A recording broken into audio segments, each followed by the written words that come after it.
नमस्कार दोस्तों। भारत की इस पावन भूमि पर अनेक महापुरुषों का जन्म हुआ है, जिन्होंने अपने त्याग, बलिदान और शौर्य से भारत का नाम पूरी दुनिया में रोशन किया है। भारत की इसी पावन भूमि पर भगवान बुद्ध का जन्म हुआ, जिन्होंने अपने ज्ञान से पूरी दुनिया को प्रकाशित किया, जिसके कारण उन्हें लाइट ऑफ एशिया की संज्ञा दी गई। इसी धरती पर महान सम्राट अशोक, संत कबीर, गुरु रविदास, गुरु नानक और महात्मा फुले, सावित्रीबाई फुले तथा बाबा साहेब अंबेडकर का जन्म हुआ, जिन्होंने हजारों साल से फैली हुई मनुवादी व्यवस्था को जड़ से खत्म कर दिया और इस देश में समता मूलक समाज की स्थापना की। बाबा साहब ने इस देश को एक महान संविधान दिया, जिसमें उन्होंने करोड़ों बहुजनों के लिए हक अधिकार दिए। आज हम आपको बहुजन समाज में जन्मी एक महान वीरांगना के जीवन संघर्ष के बारे में बताएंगे, जो एक सामान्य परिवार से निकलकर देश की सबसे बड़ी पंचायत संसद में पहुंची। एक साधारण सी आदिवासी लड़की, जो बाल विवाह की कुप्रथा का शिकार होकर पहले तो दैहिक शोषण के भयानक भंवर में जा गिरी, इसके बाद ससुराल और मायके की उपेक्षा ने उसे सभ्य समाज के उन तमाम पेटरों का अच्छी तरह अनुभव करा दिया, जिसकी आड़ में समाज हर रोज मानवता का गला घोंटता था।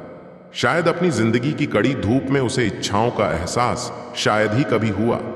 बिरादरी के दंभ ने उस पर इतने अत्याचार किए कि उस कड़ी धूप में उसके शरीर से पसीना नहीं बल्कि लहू बहा, और जब उसकी सहन शक्ति ने जवाब दिया तो उसने भी बंदूक उठाकर रक्त की नदियां बहा दी। हम बात कर रहे हैं अपने समय की खतरनाक दस्यु सुंदरी फूलन देवी की।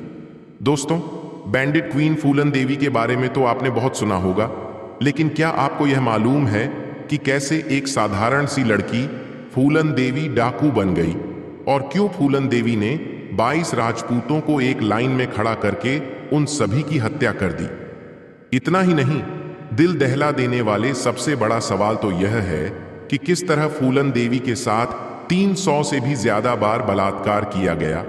और ये सब तो कुछ भी नहीं, फूलन देवी की जिंदगी में ऐसा बहुत कुछ घटित हुआ है जिसके बारे में सुनकर आप हैरान रह जाएंगे। कहानी शुरू होती है उत्तर प्रदेश के जालौन जिले से, जहां गोरहा के पूर्वा नाम का एक छोटा सा गांव फूलन देवी की वजह से जितना प्रसिद्ध हुआ, उसके पहले उतना ही गुमनाम हुआ। इस गांव के एक मल्लाह परिवार में साल 1963 में फूलन देवी का जन्म हुआ।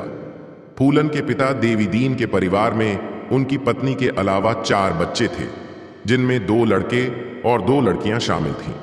सभी भाई बहनों में फूलन सबसे छोटी बेटी थी। देवीदीन के पास जमीन का एक छोटा सा हिस्सा था, जिस पर वे खेती करते थे, साथ ही साथ नाव भी चलाते थे, और दोनों चीजों से वह अपने परिवार का पालन पोषण किया करते थे। फूलन देवी जिस बिरादरी से आती है, उस बिरादरी में भी उनका परिवार गरीब से भी ज्यादा गरीबी वाली स्थिति में था। लेकिन गरीबी के आलम में रहने के बावजूद फूलन देवी बिल्कुल भी शांत स्वभाव की नहीं थी। जब कभी भी यह कोई गलत चीज देखती थी तो उसके खिलाफ आवाज उठाने के लिए खड़ी हो जाती थी, चाहे वह ऊंची जाति के लोग हों या फिर उनकी जाति के लोग। फूलन सभी को अपने लोकल भाषा में खरी खोटी सुना दिया करते थी। मौका मिले तो लड़ने भी लगती थीं, यहां तक कि मारपीट की नौबत आ जाए तब भी पीछे नहीं हटती। फूलन देवी के पिता के पास जो जमीन थी, उसके कुछ हिस्से पर उसके चाचा ने कब्जा कर रखा था। फूलन के घर में आए दिन उसके शिकायतें आती रहती, क्योंकि वह घर के बाहर लड़कों से झगड़ा करती थी, या फिर यूं कहें कि अगर कोई उसे परेशान करता तो वो चुप नहीं बैठी थी, बल्कि ईंट का जवाब पत्थर से देती थी। आगे चलकर फूलन देवी के चाचा जमीन के टुकड़े के लिए उनके परिवार को बहुत ज्यादा परेशान करने लगे। इसके जवाब में केवल फूलन देवी ही डटकर खड़ी रहती थी। वह अपने पिता से भी ऐसा करने को कहती थी।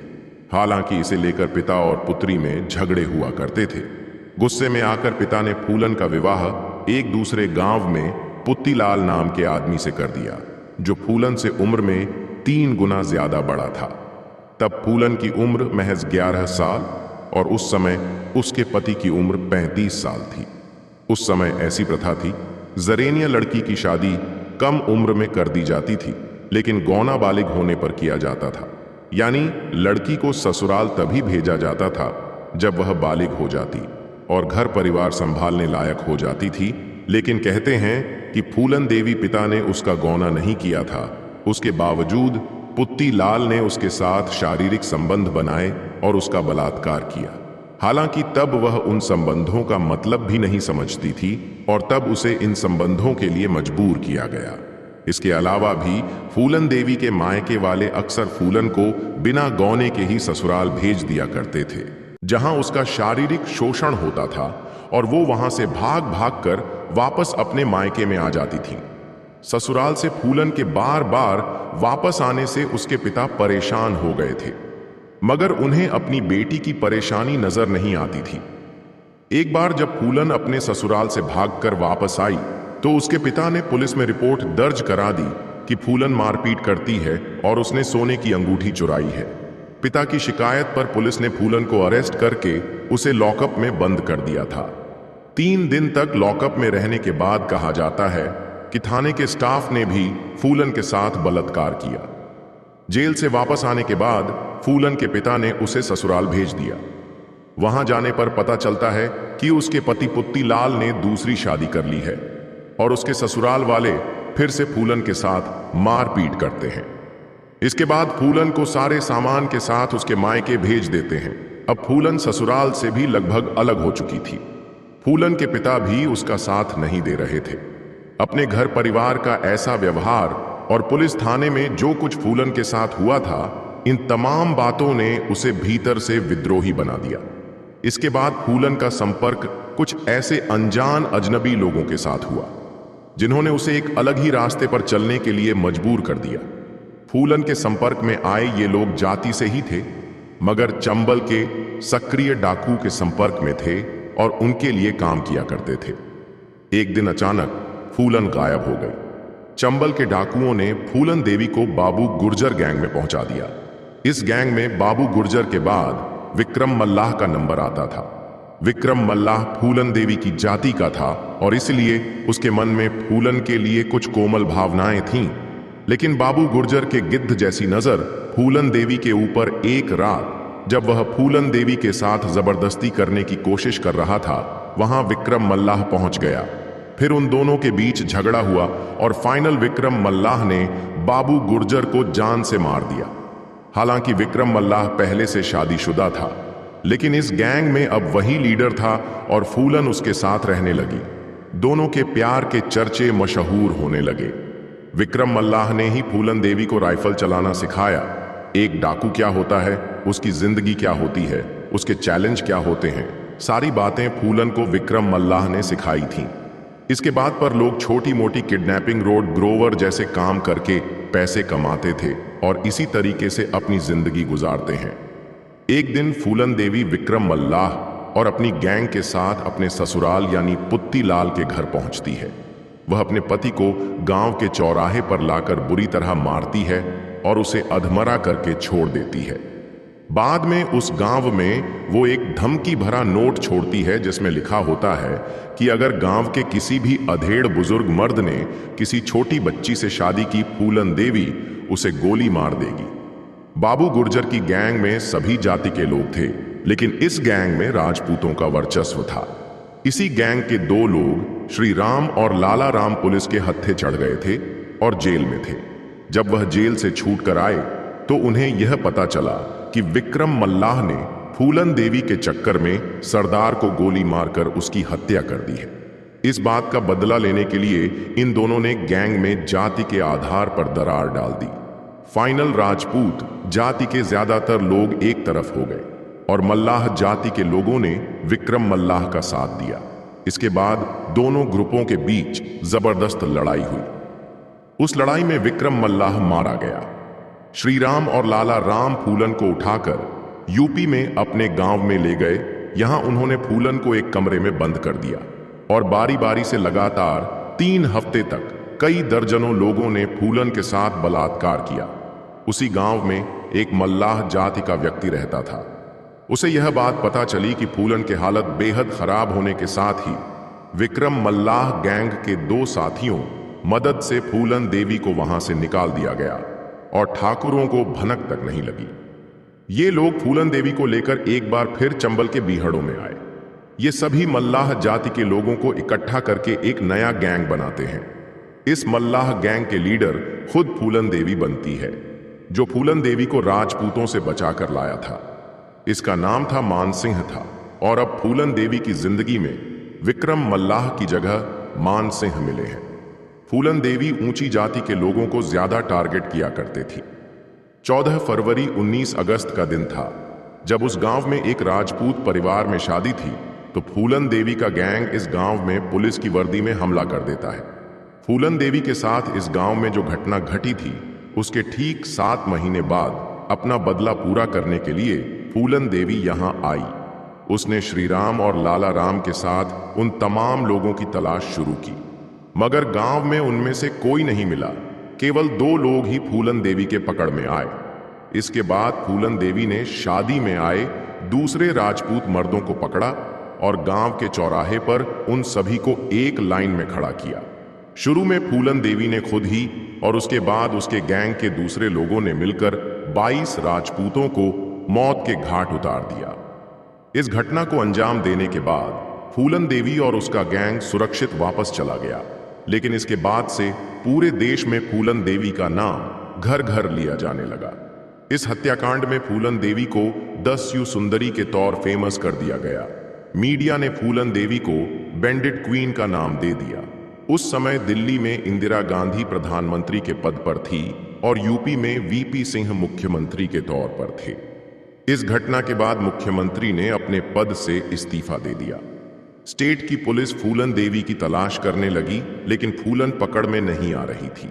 मध्य प्रदेश के भिंड जिले से एसपी राजेंद्र चतुर्वेदी अपने सूत्रों के जरिए फूलन देवी के संपर्क में थे और वह उसे सरेंडर कराने की कोशिश कर रहे थे। प्रधानमंत्री इंदिरा गांधी ने पहल की बातचीत होनी चाहिए। फूलन देवी ने सरेंडर करने की इच्छा तो जताई, लेकिन अपने कुछ शर्तें रखीं। उसने कहा कि वह महात्मा गांधी और दुर्गा मां की प्रतिमा के सामने हथियार डाल देगी। उसकी गैंग के किसी भी सदस्य को 8 साल से ज्यादा जेल में नहीं रखेंगे और जेल से निकलने के बाद उन्हें जमीन या प्लॉट देंगे, जिसके आधार पर वे एक बार शराफत की जिंदगी जी सकें। फूलन देवी के सरेंडर के समय उनका पूरा परिवार वहां मौजूद होगा। वह यूपी में नहीं बल्कि एमपी में सरेंडर करेंगी। ऐसी शर्तों के साथ बात सरकार तक पहुंची तो सरकार मान गई।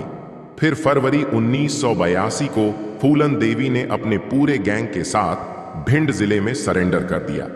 तब वहां पर पुलिस प्रशासन के साथ साथ 10,000 से ज्यादा लोग मौजूद थे। इसके बाद फूलन देवी को जेल ले जाएगा। आने वाले 11 सालों तक इस मामले में कोई कार्यवाही नहीं हुई और फूलन देवी जेल में ही रह रही थी। 94 में यूपी में मुलायम सिंह यादव की सरकार ने फूलन देवी पर दर्ज तमाम मुकदमे वापस ले लिए। कुल 48 मुकदमों को वापस लेने के बाद फूलन देवी एक आजाद नागरिक की तरह रहने लगी।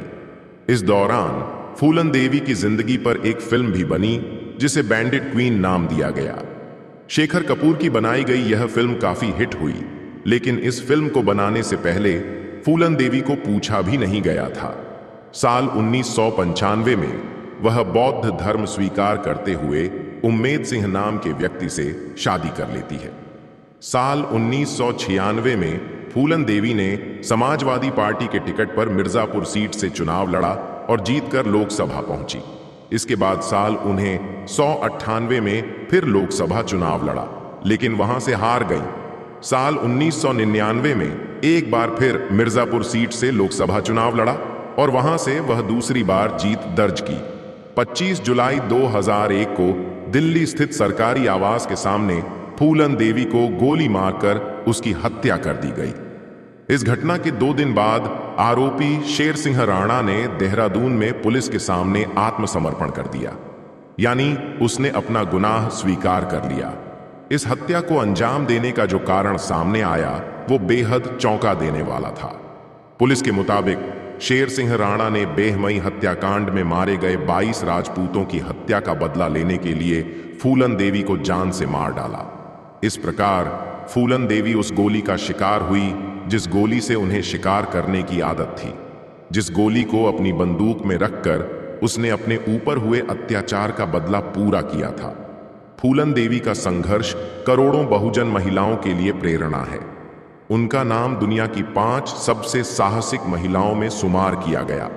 जिस सम्मान की हकदार फूलन देवी थी, वह उन्हें नहीं दिया गया और उन्हें सिर्फ डकैत ही माना गया।